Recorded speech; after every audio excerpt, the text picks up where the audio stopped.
Minute का case है मेरे लिए, 1 मिनट का केस है ये मेरे लिए। 1 मिनट के आर्गुमेंट में पूरा केस उड़ जाए। मेरे हिसाब से लड़की निर्दोष है, पूरी कहानी बनाई जा रही है। और लड़की को, अगर मैं कोर्ट में खड़ा होता हूँ तो ना लड़की को ना इन लड़कों को किसी को कोई सजा नहीं होगी। उनको प्रूफ करने में मेरे सामने पुलिस को दांतों तले खून निकल आएगा, तब भी वो प्रूफ नहीं कर पाएंगे। हर अपराध के लिए एडवांस में पैसा लिया जाता है और ये कहानी है, कहानी के अलावा कुछ नहीं है। न पैसा दिया गया है। तो ये जो कहानी सामने आई है, ये कहानी पूरी झूठी कहानी फैलाई जा रही है।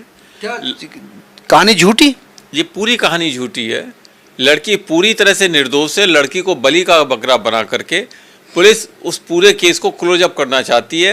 हो सकता है इसके द्वारा लड़की को फांसी की सजा दिला दे, लेकिन लड़की पूरी तरह से निर्दोष है। और जो कहानी सामने आई है, जो स्टोरी बनाई जा रही है, जो सारे एविडेंस दिखाए जा रहे हैं, वो सारे के सारे